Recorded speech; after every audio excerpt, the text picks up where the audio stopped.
Let us begin with a clear definition. Ethical issues in corporate finance arise when financial decision-makers face a conflict between maximizing shareholder wealth, as traditional finance theory prescribes, and upholding moral principles such as honesty, fairness, integrity, and respect for others.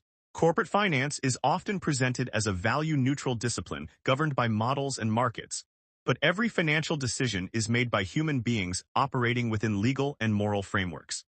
Ethical issues emerge when the pursuit of profit tempts managers to bend or break those frameworks. Understanding these issues is essential because unethical behavior destroys trust, damages reputation, leads to legal penalties, and ultimately harms long-term shareholder value.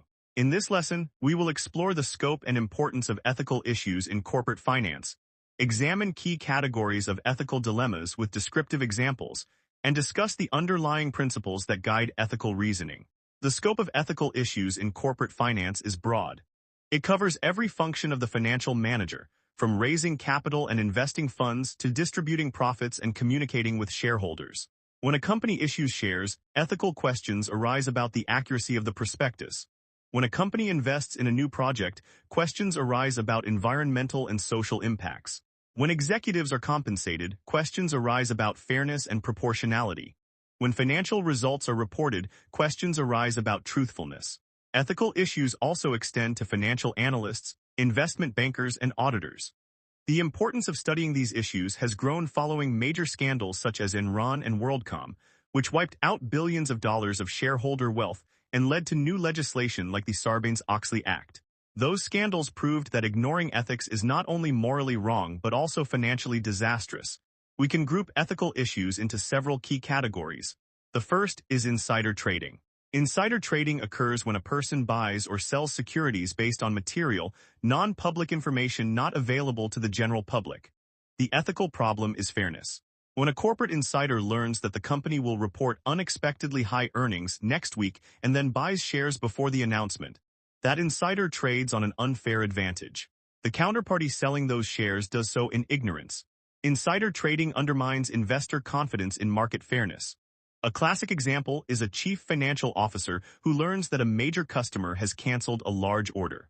Before the news becomes public, the CFO sells her personal holdings, avoiding a loss. That is illegal insider trading. Even tipping a friend with the information constitutes a violation. The ethical principle is that all investors should have equal access to material information. Financial managers must abstain from trading on inside information and establish policies, such as blackout periods around earnings announcements.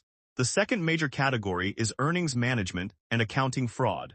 Earnings management uses accounting techniques to produce financial reports that may not reflect true economic performance.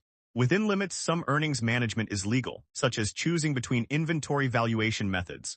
However, when managers deliberately manipulate numbers to meet earnings targets, conceal losses, or inflate profits, they cross an ethical line.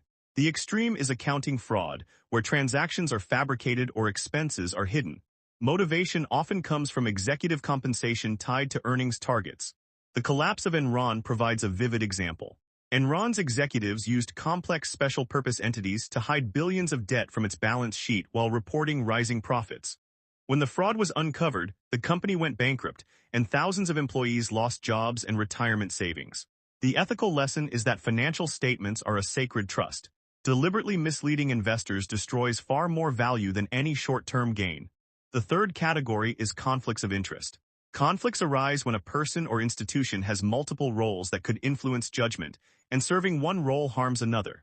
For example, an investment bank advising a company on a merger and also providing a fairness opinion on that same merger may be tempted to issue a favorable opinion to please the client, even if the terms are not fair to shareholders. Similarly, a financial analyst may be pressured to issue a positive rating on a stock, because the brokerage also wants investment banking business from that company. Another common conflict occurs when a financial manager personally owns shares in a supplier. The manager might steer contracts to that supplier at unfavorable terms, benefiting personally. Ethical management requires full disclosure, recusal from conflicted decisions, and independent oversight. The principle is clear. A financial manager's primary duty is to the shareholders of the firm that employs them. The fourth category is executive compensation. While paying managers well is necessary, Ethical issues emerge when compensation is excessive relative to performance or structured to encourage excessive risk-taking. For instance, stock options that vest quickly may prompt managers to inflate the share price temporarily by cutting investments in safety or research, while long-term consequences are borne by later shareholders. Another ethical concern is backdating stock options, where managers set the grant date retroactively to a low price, obtaining an immediate paper profit. This is effectively theft from shareholders. There is also the issue of pay disparity.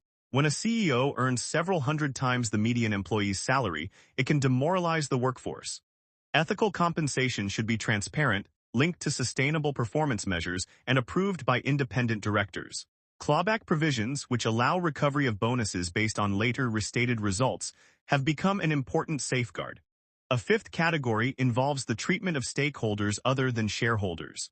While the dominant objective of corporate finance is shareholder wealth maximization, ethical issues arise when that objective is pursued in ways that harm employees, customers, communities, or the environment. For example, a financial manager might close a factory and move production to a country with lower costs and weaker environmental regulations. The decision may increase the share price, but causes job losses and environmental damage. The ethical question is whether the manager has a duty to consider those effects. Many corporations recognize that treating stakeholders fairly can enhance long-term shareholder value by improving morale, reducing regulatory risk, and protecting reputation. A descriptive example is a pharmaceutical company that raises the price of a life-saving drug by several thousand%. While legal, such an action is widely condemned as unethical and can lead to government price controls or boycotts, harming shareholder returns. Another important issue is aggressive tax avoidance. While tax avoidance is legal, there is a difference between legitimate tax planning and abusive schemes that exploit loopholes or shift profits to low-tax jurisdictions without real economic activity. Multinational corporations have faced backlash for paying minimal taxes in countries where they earn substantial revenues. The ethical question is whether financial managers have a duty to minimize taxes for shareholders or also owe a duty to the societies that provide infrastructure and legal systems. Many argue that aggressive tax avoidance violates the spirit of the law and unfairly shifts the tax burden. Some companies now voluntarily disclose tax payments and commit to paying a fair share. Ethical standards in this area are evolving. We must also consider market manipulation and high-frequency trading. Practices such as spoofing, placing large orders with no intention of executing them to move prices, or front-running, executing orders for one's own account based on advanced knowledge of a large customer order, are illegal and unethical. They undermine market integrity. Even some legal high-frequency trading raises ethical concerns, such as using speed to profit at the expense of slower investors. Financial managers must navigate a complex environment where ethical judgment is paramount. Underlying these issues are core ethical principles. Honesty requires that financial communications be truthful and not materially misleading. Fairness demands equal treatment of investors without secret advantages. Accountability means managers are responsible for the consequences of their decisions. Loyalty requires acting in the best interest of shareholders and the long-term health of the firm. Avoiding harm means financial decisions should not knowingly cause significant harm to innocent parties unless unavoidable and compensated. To bring these ideas together, consider an example. A publicly traded energy company faces a decline. The financial manager proposes acquiring a fast-growing renewable energy firm. The acquisition has a positive net present value, but due diligence reveals serious environmental liabilities at the target. Disclosing these liabilities might kill the deal and cause the manager to miss her bonus. Hiding the liabilities would be accounting fraud and would harm the environment and future shareholders. An ethical manager chooses disclosure, implements safeguards, and protects long-term value. This shows that ethical issues are embedded in daily work. In conclusion, ethical issues in corporate finance are pervasive. They arise in insider trading, earnings management, conflicts of interest, executive compensation, stakeholder treatment, tax avoidance, and market manipulation. Understanding these issues is central to becoming a competent financial manager. Laws codify basic ethical principles, but the law cannot cover every situation. Financial managers must develop ethical reasoning guided by honesty, fairness, accountability, loyalty, and avoiding harm. Unethical behavior produces short-term gains but destroys trust and erodes market foundations. A reputation for integrity is a valuable intangible asset. The best financial manager is skilled in valuation and steadfast in ethical conduct.